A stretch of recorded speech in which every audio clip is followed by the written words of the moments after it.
자, 오늘은 화학 제3강 폭발 방지 및 안전 대책에 대해서 같이 또 한번 살펴보도록 하겠습니다. 폭발의 원리 및 특성. 폭발, 가연성 기체 또는 액체에서 열의 발생 속도가 열의 방산 속도를 상회하는 경우 발생하는 현상을 폭발이라 한다. 그래서 우리 화재의 종류에는 여러분 많이 듣고 알고 계십니다. 화재는 A급 화재, B급 화재, C급 화재, D급 화재 이렇게 구분하시죠. A급 화재는 일반 화재, B급 화재는 유류 화재, C급 화재는 전기 화재, D급 화재는 금속 화재 이렇게 종류를 구분합니다. 그런데 여기 이제 색상을 보시면은 A급 화재는 백색, B급 화재는 황색, C급 화재는 청색, D급 화재는 무색. 그래서 화재의 A, B, C, D급과 종류, 일반, 유류, 전기, 금속 화재, 색상, 백, 황, 청, 무색. 요거 꼭 좀 알아두셔야 됩니다. 그 다음에 이제 폭발의 종류를 보면은 이 폭발에 보면은 화학적 폭발에 산화 폭발, 정화 폭발, 촉매 폭발, 분해 폭발이 있습니다.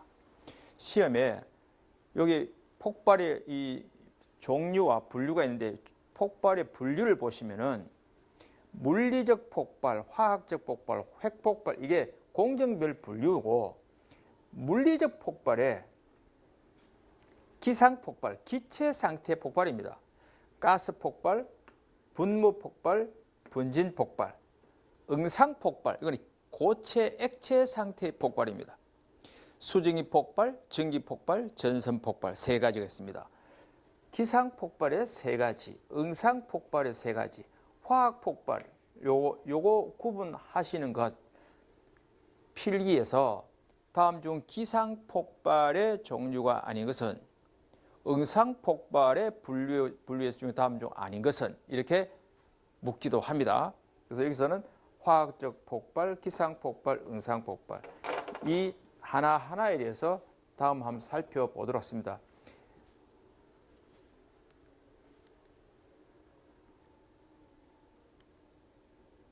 그 다음에 연소파, 폭격파 이런 말이 있습니다. 연소파는 일반적으로 연소되는 속도, 전파 속도. 일반적으로 연소파는 진행 속도가 0.1에서 10m/s 정도. 폭격파는 진행 속도가 1000에서 3500m/s. 그 다음에 폭격 유도 거리. 폭격파라 하면은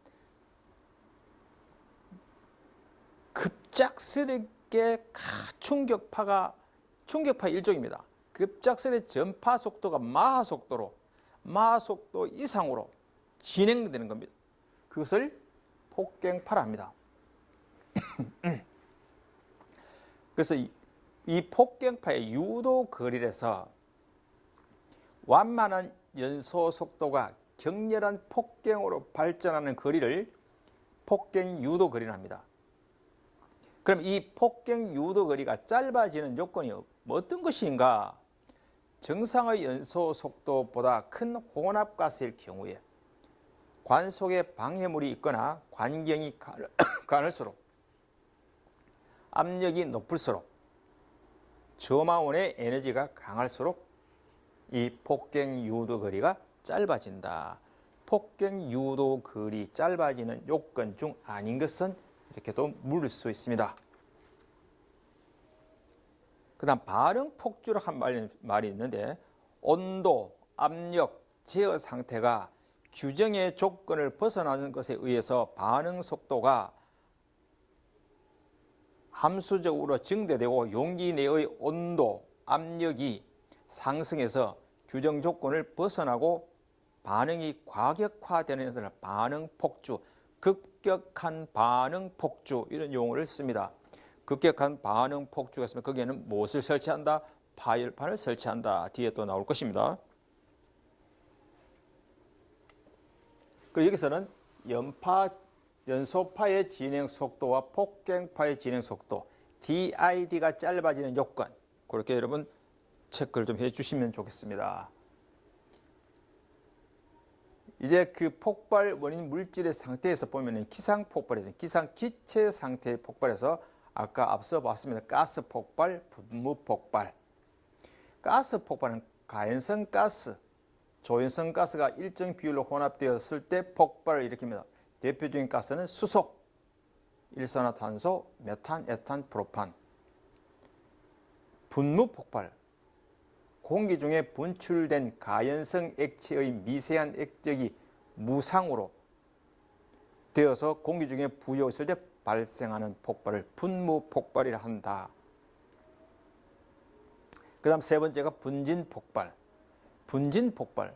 분진 폭발의 대상 광물질은 금속 분진, 알루미늄, 마그네슘. 이 마그네슘에 대해서 많이 시험에 물었습니다. 알루미늄, 금속 분진에서 알루미늄, 마그네슘, 소맥분, 분말 뭐 이런 것들입니다. 이게 분진 폭발이 됩니다.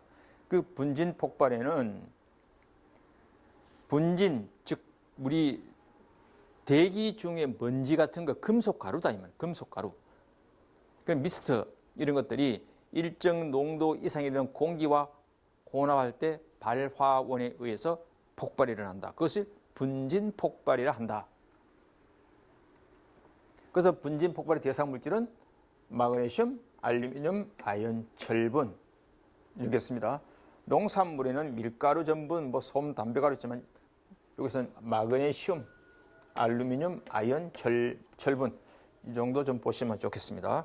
분진 폭발의 대상 물질의 광물질에 해당되는 것은 마그네슘, 알루미늄, 아연, 철분 이런 것들이 있다. 이 분진 폭발의 성립 조건이 있습니다. 입자들이 주어진 최소 크기 이하이어야 한다. 부유된 입자 농도가 어떤 한계 범위에 존재해야 한다. 부유된 분진은 거의 유일하게 분포한다. 이 분진 폭발의 과정을 보면은 입자 표면에 열 에너지가 주어져서 표면 온도가 상승하면은 이것이 분진운으로 비산합니다. 즉 구름처럼 떠돌아다니며 이게 날아다닌단 말입니다. 날아다닌다. 입자 표면 분조가 열분해해서 기체 상태로 입자 주위에 방출하게 돼서 이것이 분산되어서 어떤 점화원에서 접촉이 되면은 1차 폭발 혹은 전면 폭발해서 그 다음 2차, 3차 폭발로 계속 이어집니다. 이것이 분진 폭발의 과정의 맵이 되겠습니다. 이것은 시험에서 잘 묻습니다. 분진 폭발의 과정입니다. 분진이 퇴적, 그 분진이 구름처럼 비산 날아다니고 분산되어서 점화원에 접촉이 되면은 전면 폭발, 2차 폭발 혹은 1차 폭발, 2차 폭발 이렇게 표현합니다. 그 다음에 분진 폭발의 영향 인자 있습니다. 분진 폭발에 발생되는 그 인자가 어떠한 것인가 그것을 묻습니다. 그래서 분진의 화학적 성질과 조성에서 발열량이 클수록 폭발성이 크다. 입도와 입도 분포. 이 입도는 입자의 직경이 작을수록 밀도가 작은 것일수록 그 다음에 입경에 입자를 함유하는 분진 폭발이 발생하는 폭발성이 높은데 이 입자가 알갱이가 작으면 작을수록 즉 모래알같이 모래알과 바위를 비교한다면 모래알 이것이 표면적이 사실 입자가 적다는 얘기는 표면적이 크다는 겁니다. 그래서 입자가 적을수록 분진 폭발이 잘 일어난다. 그리고 입도 같은 경우에는 입자가 적은 것이 잘 일어난다. 입자의 형상과 표면의 상태, 산소에 의한 신선한 표면을 갖고 폭로 시간이 짧은 경우 폭발성은 높게 된다. 또 수분은 분진의 부유성을 억제하고 마그네슘, 알루미늄 등은 물과 반응하면 기체를 발생하죠. 그래서 금속은 물을 만나면 수소를 발생한다. 우리 이렇게 위험물의 종류에서 그렇게 한번 배웠습니다. 특히 이류에는 철마금, 철분, 마그네슘, 금속분.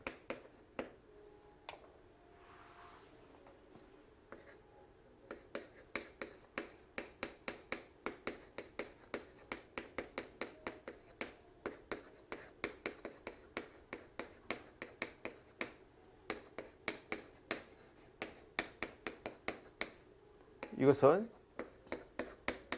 물을 만나면 수소를 발생한다. 또 제3류 같으면 잠깐 다시 해야 되겠다. 이거 아까 삭제했는데 응상폭발을 하면 기체와 액체와 고체와 액체 상태의 폭발을 응상폭발합니다. 이 응상폭발에는 수증기 폭발, 증기 폭발, 전선 폭발, 이 세 가지가 있습니다. 이 응상 폭발의 종류 세 가지만 좀 아시면 됩니다. 이 수증기 폭발에 한번 지난번에 예방 대책을 한번 묻긴 물었습니다. 기본적으로 수증기니까 어떤 로 내에 작업장 바닥 로 내에 물이 스며들지 않도록 합니다. 즉 건조 상태를 유지하는 게 제일 좋습니다. 그렇게 한번 보셔도 됩니다. 그래서 노원의 물의 침투를 방지하고 작업장 바닥을 건조하게 유지하고 고온 폐기물도 건조하게 하고 주수 분쇄 설비를 안전하게 설계한다. 이렇게 되어 있습니다. 그 다음에 증기 폭발, 그 다음에 세 번째 전선 폭발 이렇게 되어 있습니다. 이 세 가지면 응상 폭발의 세 가지. 수증기, 증기, 전선 폭발. 그 다음 화학적 폭발. 화학적 폭발을 하면 대표적으로 분해 폭발, 산화 폭발, 충화 폭발, 촉매 폭발 이렇게 구분하시면 됩니다. 이것도 종류만 좀 보시면 됩니다. 이거 정의와 이런 건 그렇게 잘 묻지는 않습니다. 한번 살펴보면은 분해 폭발, 아세틸렌, 가스 분자의 분해에서 폭발을 일으키기 때문에 분해 폭발.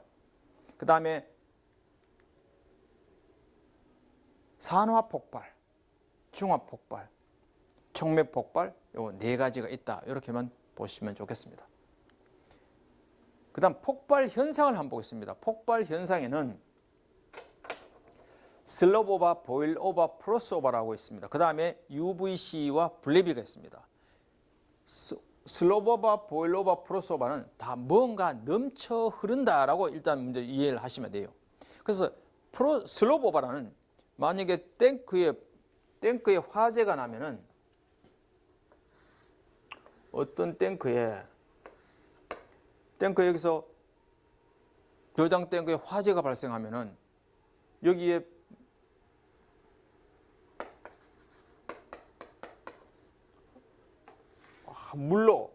물로 불을 끌 거 아닙니까? 그죠? 그럴 때 이 물과 함께 탱크 밖으로 넘쳐 흐르는 겁니다. 이 슬롭 오버. 화재 시 물 또는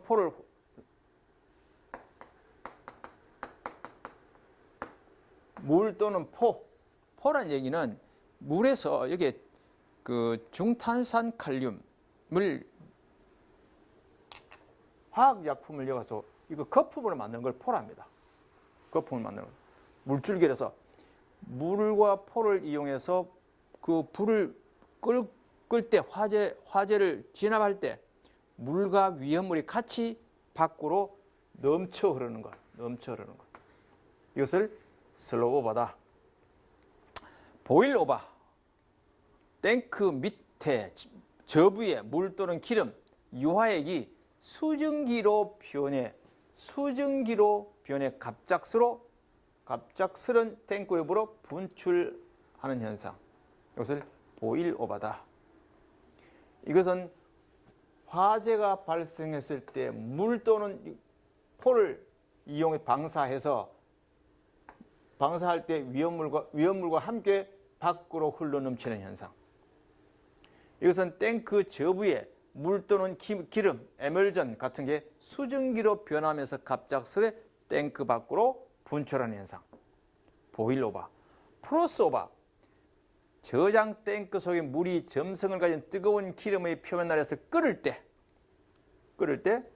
급격한 부피가 팽창하죠. 그 부피가 팽창하면서 유류가 탱크 밖으로 분출한다. 유류가 탱크 밖으로 분출. 이게 프로스오바다. 전부 다가 탱크 밖으로 흘러 넘치는 현상.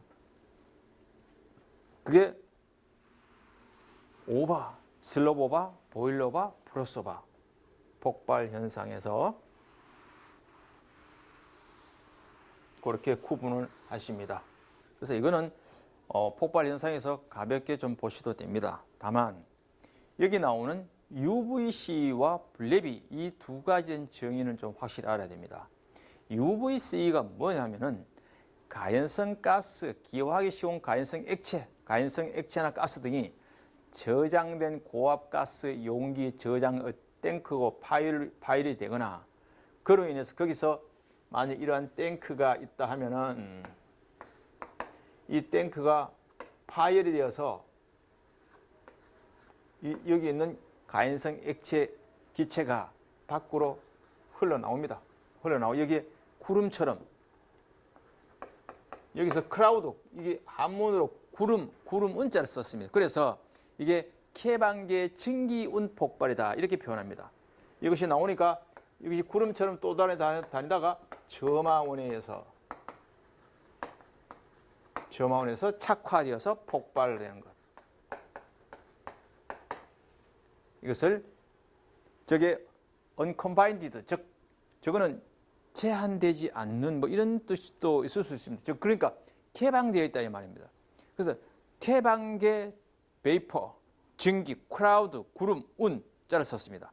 explosion 폭발, 개방계 증기운 폭발 우리말로 저렇게 표현합니다. 다시 한번 말씀드리면 탱크 내에 폭발이 되었을 때 여기 가연성 액체 같은 것이 있을 때 역시 밖으로 흘러나와서 구름처럼 또 돌아다니다가 점화원에 의해서 폭발되는 현상을 UVCE다 이렇게 합니다.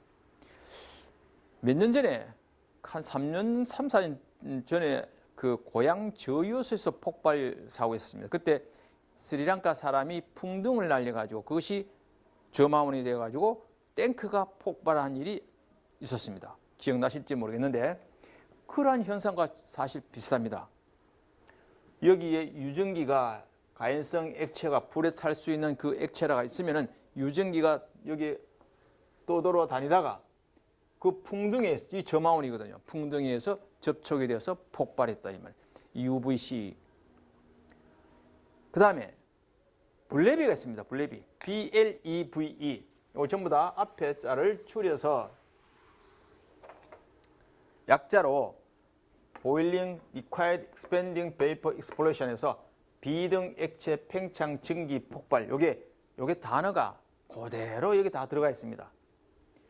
이것은 탱크 주위에 화재가 발생해가지고 화재가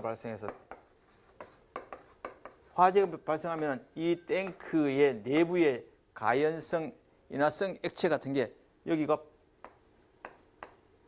팽창합니다. 이 증기가 비등하고 팽창합니다. 그러면 이 압력을 이기지 못해서 이 탱크가 폭발한 겁니다. 압력이 그게 요 주위에 가연성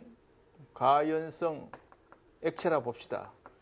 가연성 액체가 있다고 생각할 때 이 탱크에 주위에 화재가 발생하면 여기 열에 의해서 이 탱크 내에 있는 이 증기가 비등하고 팽창해서 그 설계 압력을 이기지 못해서 폭발한다 이 말이에요. 그것을 블레비다 한다.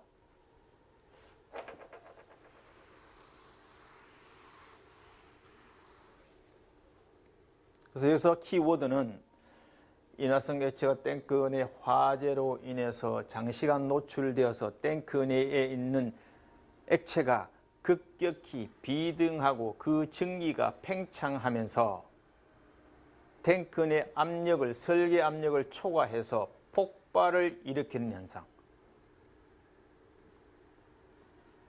비등, 전기가 팽창해서 탱크의 압력을 이기지 못해서 폭발한다. 비등, 액체, 팽창, 전기, 폭발, 요 단어가 여기에 다 들어있습니다. 인화성 액체가 화재로 인해서 그 급격히 비등하고 전기가 팽창하면서 그 설계 압력을 이기지 못해서 폭발하는 현상, 이게 불랩이다. 그래서 UVCE와 불랩에 대해서는 시험에 물을 수 있습니다. 이것은 실기에서도 스시오라고도 출제될 수도 있습니다. 이것은 꼭 보셔야 됩니다. 그 다음에 가스 폭발의 원리는 그냥 한번 교재를 한번 읽어봐도 됩니다. 그러나 거기서 하나 좀 체크해야 될 항목은 가스 폭발 범위의 영향 요소에서 가스의 온도가 높을수록 폭발 범위도 일반적으로 가스의 온도가 높으면 폭발 범위도 넓어진다. 이건 상식적이죠. 그 다음에 두 번째, 여기 좀 중요합니다. 가스 압력이 높아지면 하한값은 변화가 없으나 상한값은 높아진다 하는 것. 여기다 여러분 체크를 교재에다가 표시를 좀 해주십시오. 가스 압력이 높아지면 하한값은 변화 없으나 상한값은 높아진다. 그 다음에 폭발 하한계 농도 이하에서는 폭발성 혼합가스 생성이 어렵다. 압력이 1기압보다 낮을 때 폭발 범위는 큰 변화가 없다. 저압일 경우 발화 온도에는 영향이 있을 수 있다. 이런 것을 한번 읽어보시면 좋겠습니다. 지난번에 한번 이 표현이 있었습니다. 가스 압력이 높아지면 하한값은 큰 변화 없어 상한값은 낮아진다. 이렇게 해서 이게 맞지 않는 것으로 한번 출제되었습니다.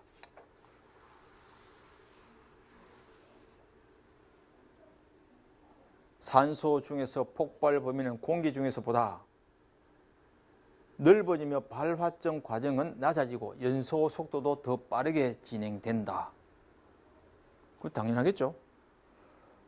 불활성 기체가 첨가될 경우 혼합가스의 농도가 희석되어 폭발 범위는 좁아진다. 그래서 불활성 가스를 집어넣습니다. 질소, 이산화탄소 같은 거. 최소 발화 에너지는 화학 양론 농도보다 조금 높은 농도에서 극소값이 된다. 그 다음에 경보기 선정 기준, 이건 뭐 읽어보면 되는데 경보기를 설치해야 할 장소가 있습니다. 건축물 내외에 설치하는 가연성 독성물질 취급하는 압축기, 밸브, 반응기, 배관, 연결부 등 가스의 누출이 우려되는 화학설비와 그 부속 설비 주변에는 경보기를 설치해야 된다. 가열로도 경보 설치한다. 가열로. 그 다음에 독성물질 충진용 설비에도 여기 보면은 건축물 가열로, 독성물질 충설비, 변전실, 배전반실, 제어실, 그 밖에 가스가 체류하기 쉬운 장소에는 경보기를 설치한다. 이렇게 보시면 됩니다. 그래서 이거는 상식적이라서 문제 기출을 잘 묻지도 않으면 나와도 크게 여러분 어렵지는 않습니다. 경보기 설치 위치는 그거는 비중에 따라서 비중이 낮으면은 가스가 위로 올라가니까 경보기를 위에 달아야 될 거고, 비중이 높으면 공기보다 높으면 가스가 가라앉으니까 어떤 바닥 밑에 어떤 건물의 하부에 설치해야 된다. 그건 보시면 됩니다. 공기보다 무거운 경우는 건축물의 하부에, 공기보다 가벼운 경우는 건축물의 환기구 부분, 건축물의 상부에. 상식이거든요. 가스 경보기에 경보 설정치가 있습니다. 이거는 가연성 가스 누출 감지 경보기는 폭발 하한계 25% 이하. 경보기가 인화 하한계 이렇게 표현하게 됩니다. 폭발 하한계, 인화 하한계 하는데 25% 이하에서 작동되어야 되죠. 25% 이상이 돼서 작동 이미 그때는 폭발이 일어난다 이 말입니다. 그다음 독성가스 누출 감지. 가연성 가스 누출 감지와 독성 가스 누출 감지 이 두 가지에 대해서 경보 설정치를 하는데 가연성 가스의 경우는 25% 이하에서 독성 가스는 30% 이하에서 작동이 되어야 한다. 그렇게 보시면 되겠습니다.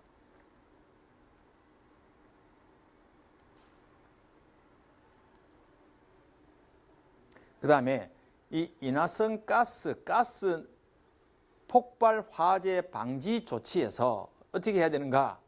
가스의 농도를 측정한 사람을 지명하고 그 사람이 가스 농도를 측정하게 됐습니다. 그럼 어떻게 측정하는가? 매일 작업 시작 전에 측정한다. 매일 작업 시작 전에 아침에 오전 하루 8시간 근무 같으면 아침에 작업 시작 전에 한번 측정하고 또 오후에 점심 먹고 와서 한번 또 측정하고 이렇게 해도 됩니다. 하여튼 매일 작업 시작 전에 측정한다. 그 다음에 가스의 누출이 의심되는 경우 측정한다. 그 다음에 가스가 정체될 위험이 있는 장소 측정한다. 그 다음에 장시간 작업할 경우는 4시간마다 한다. 이 4시간마다가 아침 시작 전에, 점심 시작 전에, 점심 먹고 나서 오후 작업할 때. 그러면 하루 8시간에 4시간 좀 되거든요. 그럼 4시간마다. 이 4시간마다 가스 농도를 측정한다.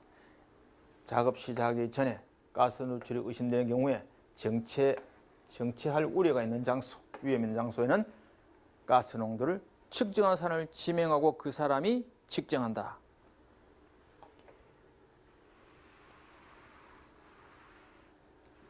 건설에 가면요 어떤 말이 나오냐 하면은 수직갱이 20m 이상일 때 밑으로 지하로 20m 이상이 되면은 깊게 파내려가면은 거기에는 산소 농도를 측정한 사람을 지명당하는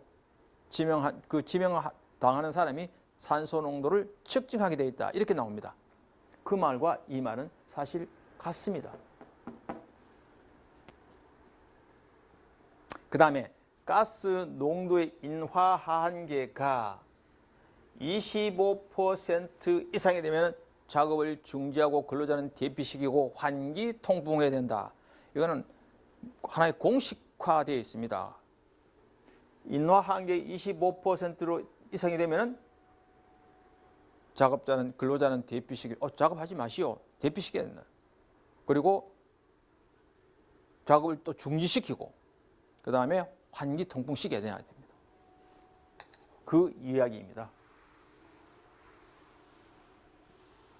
인화성 가스 폭발 방지 조치에서 측정하는 방법과 인화 한계 25% 이상으로 됐을 때는 어떻게 하는가?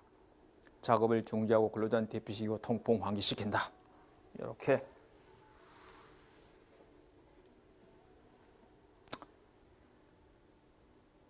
그 다음 폭발 등급인데 폭발의 성립 조건 요거보다는 폭발에 영향을 주는 인자, 온도, 압력, 용기, 농도 이렇게 딱 찍어도 괜찮습니다.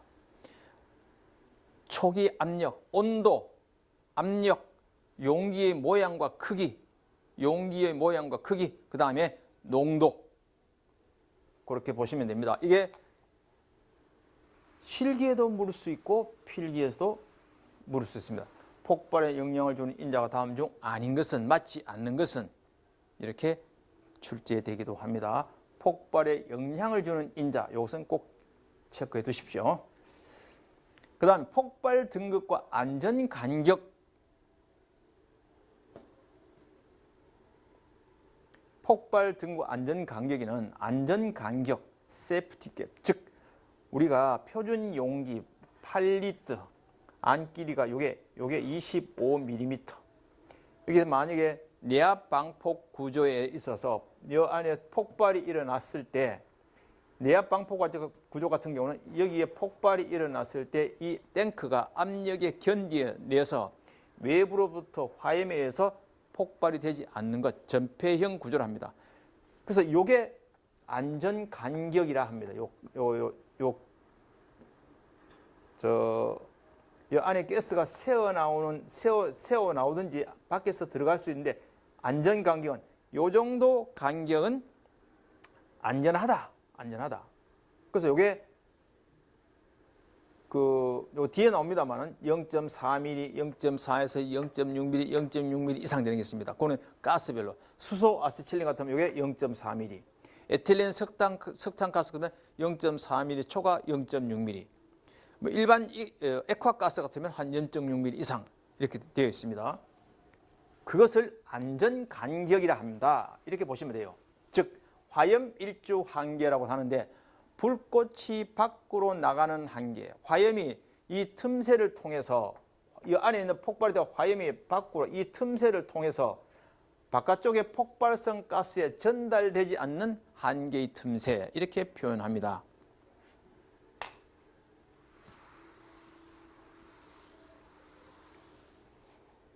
이 8리터를요 또 어떻게 표현하냐면 8,000입방이라고 또 표현합니다. 8,000입방.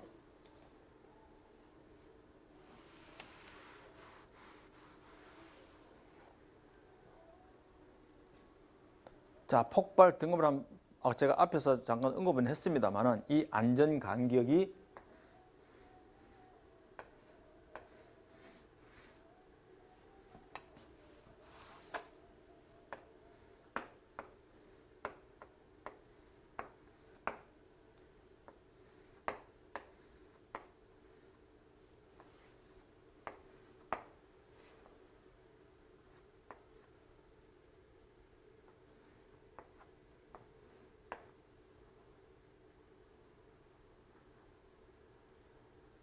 이게 안전 간격입니다. 안전 간격. 이 내부에 폭발이 일어났을 때 이 화염이 밖으로 새어 나가지 않도록 하는 것. 그래서 이 간격이 밖으로 설사 새어 나가더라도 이 간격을 유지하면은 폭발이 일어나지 않는다. 또 밖에 또 화염이 안으로 들어올 수도 있습니다. 밖에 화염이 이 또한 이 간격을 유지하면은 폭발이 일어나지 않는다. 그래서 안전 간격이라 한다. 안전 간격이라 하기도 하고 안전 간극이라 하고 최대 틈새라 하기도 하고 여러 가지 용어를 쓰기는 씁니다. 그래서 이거는 1, 2, 3급 1급은 저기 3급은 0.4mm 이하가 돼야 됩니다. 수소 아세틸렌 대표적인 대상가스입니다. 2급은 0.4mm 초과 0.6mm 이하 에틸렌 석탄가스 0.6mm 초과 이건 주로 액화가스가 될 수 있습니다. 일산화탄소, 에탄, 메탄, 암모니아, 프로판, 부탄 이런 게 있습니다.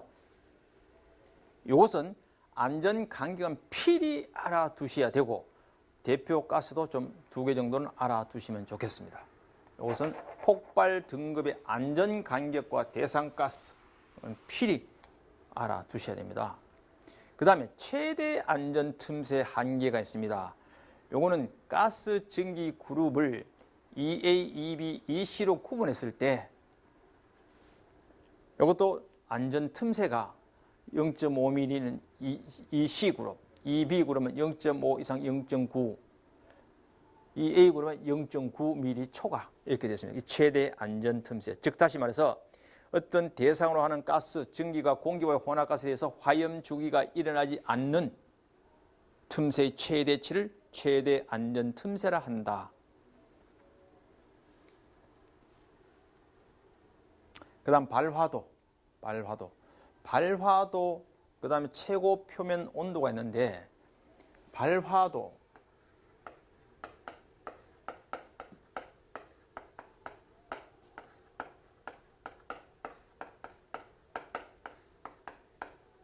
최고 표면 온도는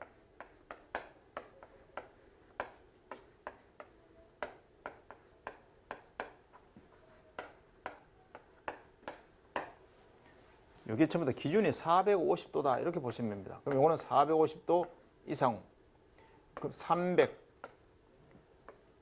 200, 135, 185, 딱 이렇게 딱 적어 놓고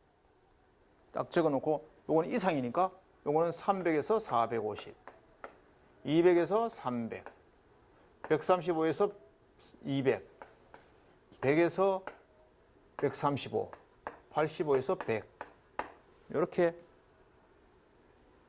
우리가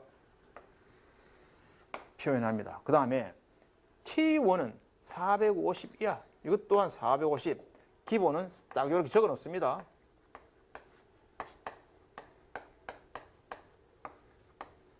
이건 좀 이하입니다. 이하. 그러니까 450에서 300, 300에서 200, 200에서 135, 135에서 100, 100에서 85, 85 이하. 즉 이게 내압 방폭, 이걸 왜 알아야 되냐면은 내압 방폭 구조에서 방폭기에서 뭐 T4, IP66 이렇게 나와. 이 T4가 몇 도냐 이렇게 물을 수 있어요. 그래서 이 물을 때 이 T4는 여기서 찾습니다.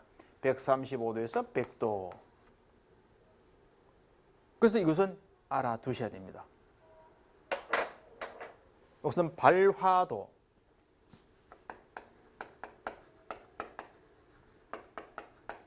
이건 최고 표면 온도, 최고 표면 온도. 최고 표면 온도는 T로 나갑니다. 발화도는 T로 나갑니다.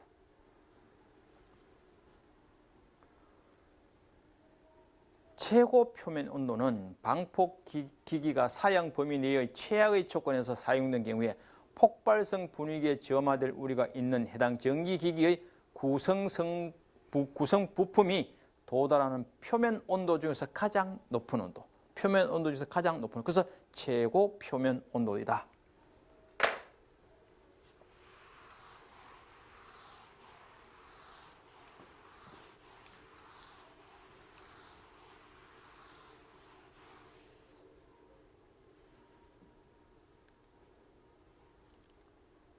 그 다음 폭발 방지 대책에서도 한번 살펴보겠습니다. 폭발 방지 대책.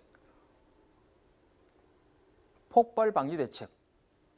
불활성화, 가연성 혼합가스에 불활성 가스를 주입하면은 산소 농도를 최소 산소 농도 이하로 해서 연소를 방지하는 공정이다. 이렇게 되어 있습니다. 즉 불활성 가스, 질소, 이산화탄소, 헬륨, 수증기 같은 게 불활성 가스가 됩니다. 불활성화, 가연성 혼합가스에 불활성 가스를 집어넣으면 산소 농도를 최소 산소 농도, 즉 MOC라고 하는데 최소 산소 농도 이하로 해서 연소를 방지하는 건다. 연소를 방지하는 거다. 그게 불활성 가스, 불활성화하는 것에 불활성 가스를 집어넣습니다. 질소, 이산화탄소, 헬륨, 수증기 이런 것을 주입해서 폭발을 방지한다. 그렇게 보시면 됩니다. 최소 산소 농도. 그 다음에 폭발 예방 대책. 폭발 분위기 형성을 방지하고 불활성 물질을 집어넣고 착화한 관리를 하고 가스 농도를 감지해서 측정한다. 이게 폭발 예방 대책이 됩니다. 참고로 퍼지의 목적이 있습니다. 퍼지는 환기, 정화, 교체한다 이 말입니다. 폭발 분위기가 있는 것을 교체해서 정화시켜서 환기해서 폭발을 방지하는 겁니다. 거기에 목적에서 세 가지가 있습니다. 가연성 가스인 경우에는 화재 폭발 사고를 방지하기 위해서 가연성 가스 같은 경우에 퍼지한다. 독성 물질, 독성 가스의 경우는 독성 중독 사고를 방지하기 위해서 퍼지한다.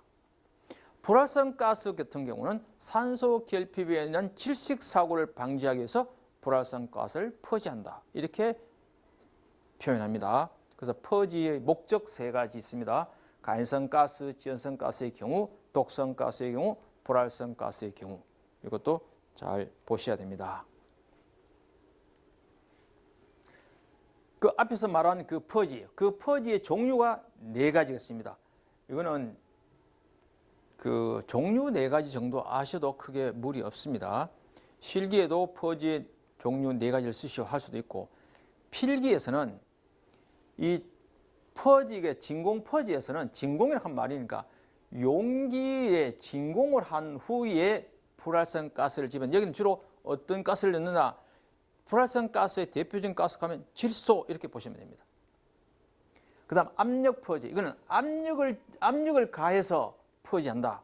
주로 압력 용기 주로 사용한다. 스위프 퍼지, 계급으로 퍼지를 가하고 다른 계급으로 혼합가스를 방출합니다. 그래서 그것을 스위퍼 퍼지한다. 스위퍼. 이건 진공을 할 수 없는 경우에 주로 사용합니다. 그 다음 사이폰 퍼지. 사이폰 퍼지는 용기에 물 또는 비가연성, 비반응성에 적합한 액체를 먼저 채우고 그 액체를 뽑아내면서 증기층에 불활성 가스를 주입하는 것. 그게 사이폰 퍼지다. 사이폰 퍼지다. 그래서 이거에 퍼지의 종류 4가지, 종류 4가지가 더 중요합니다. 그 다음 방폭 구조의 정의. 이것은 우리가 전기할 때 한번 우리가 살펴봤습니다. 전기할 때 살펴봤는데 복습입니다. 내압 방폭 구조. 어떤 뭐 이런 탱크가 있으면 탱크 내부에 폭발이 일어나더라도 그 압력에 견뎌냅니다. 압력에 견뎌내서 이 탱크가 폭발하지 아니하도록 되어 있는 게 방폭이 되어 있는. 이것을 전폐형 구조다 이렇게 표현합니다. 기호는 D, 내압 방폭 구조. 내압 방폭 구조. 점화원에 의해 용기 내부에 폭발이 발생하더라도 그 폭발 압력에 견딜 수 있고 화염의 용기 외부의 폭발성 분위기로 전파되지 외부로 전파되지 않도록 하는 방폭 구조. 이게 아까 앞에서 말한 안전 간격하고도 관계가 있죠. 내압 방폭 구조. 기본적으로 내압 방폭 구조는 내부에 탱크 내에 폭발이 발생하면 그 폭발은 압력에 견뎌낸다. 압력에 견뎌낸다 이 말이에요. 견뎌낸다.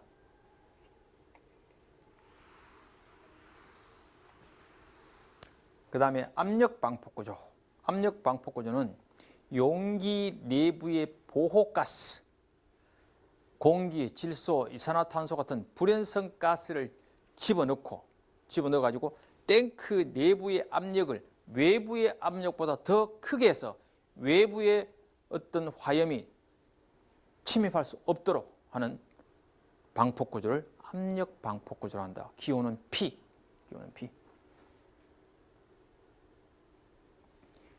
용기 내부의 보호가스를 압입하여 집어넣어서 내부의 압력을 외부의 압력을 높게 유지함으로써 폭발성 가스 증기가 용기 내부로 유입되지 아니하도록 한 구조다. 이것은 전폐형 구조다. 안전정 방폭 구조. 이 기호는 이거는 안전도를 증강시키는 방폭 구조다. 이렇게 하시면 됩니다. 유입 방폭 구조. 이거는 기름에 어떤 전기 설비, 기기, 부품 같은 걸 기름에 집어넣는다. 즉 변압기를 석유 속에 함침한다. 이런 용어를 쓰기도 합니다. 오일, 유입 방폭 구조. 그 다음에 비점화 방폭. 이건 점화시키지 못하도록 하는 방폭 구조. 이 비점화 방폭 구조는 기호는 N인데 이거는 그 폭발 가스 쪽에서는 이거는 0종, 1종, 2종이 있습니다. 배웠죠? 전기에서. 여기는 2종에만 사용할 수 있다. 그 다음에 몰드 방폭 구조, M, 충전 방폭 구조, Q, 특수 방폭 구조, S, 본질 안전 방폭 구조. 이거는 I인데 이게 IA, IB로 구분합니다. 이거는 본질적으로 점화 발생시킬 수 없는, 점화되지 않는 그러한 방폭 구조다. 그래서 이 IA는 영종 장소에만 사용할 수 있다. IB는 영종 장소에 사용할 수 없다 하는 것이 하나 요거 특징입니다. 요거 IA, IB에 대해서 사용 장소를 잘 묻습니다. N하고 N은 이종 장소에만 사용할 수 있다. 그 다음에 가스 분진 폭발 위험 장소의 건축물은 전부 다 내화 구조입니다. 내화 구조인데 이 건축물의 기둥보, 이 건축물의 기둥, 뭐 보호 같은 게 있으면은 이건 전부 다가 그 높이가 6m면 6m까지 전부 다 내화 구조로 되어야 한다. 그 이야기입니다. 그 다음에 이 배관 파이프 이거 지지대가 있으면 이 지지대 높이가 한 단의 높이가 6m 같으면 이 6m까지 전부 다 뭐 내화 구조로 되어야 한다. 압력 용기, 뭐 위험물 탱크, 용기 같은 이런 것도 마찬가지입니다. 이 지지대가 있으면 이 지지대 높이가 30대 이하인 것은 예외로 되어 있습니다만은 이것도 요 밑면에서 요 위까지 전부 다 내화 구조로 되어야 된다. 건축물, 분진포물 연쇄 건축물은 전부 다가 내화 구조인데 그 내화 구조에서 건축물의 기둥보도 6m, 6m, 배관 전선의 지지대도 6m, 6m, 위험물의 취급 용기 지지대도 지상으로부터 그 지지대 끝부분까지 전부 다 내화 구조로 이어야 한다. 이렇게 보시면 됩니다. 근데 이게 우리가 66하니까 한번 기억나시는 게 뭐가 있냐면은 그 안전관리론 할 때 토의법에서 버즈 세션 생각나시죠? 여섯 사람이 모여서 소집단을 구성해서 6분간 토론, 그것도 66법이라죠. 그거 그렇게 또 연관 지어서 이것도 66이다 이렇게 해서 기억을 되살리기도 합니다. 꼭 이거는 기억해 두셔야 됩니다. 그 다음에 참고로 건축물 내부의 가연물로 인해서 화재 폭발을 예방하기 위한 준수사항, 요거 6가지도 필기 실기도 잘 묻습니다. 이게 무슨 말이냐면은 만약에 여기 이 작업장이 어떠한 작업장이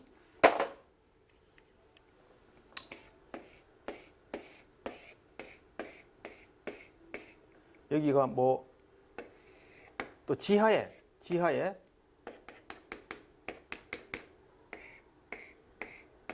여기 공사를 해야 될 일이 있다. 이 에리아에 공사를 해야 될 일이 있다. 지하에. 그러면 여기 지하에 공사한다면 뭐부터 해야 되겠어요? 여기 이제 만약에 예를 들어서 내일 이 지하 2층에 여기 무슨 공사를 한다 하면 이 공사할 수 있는 여건에서 한번 책임자는 그 공사를 담당하는 책임자는 여기 와서 여기에 가연성 액체나 이런 것들이 있는지 없는지, 페인트가 있는 도료가 있는지 없는지, 신너리가 있는지 없는지 점검을 해야 되겠죠. 만약에 있다면은 얼마나 있는지 현황도 알아야 되겠고, 그러면 이것을 어떻게 또 뭐 격리를 하든지 아니면 옮기든지 이런 조치도 해야 되겠죠.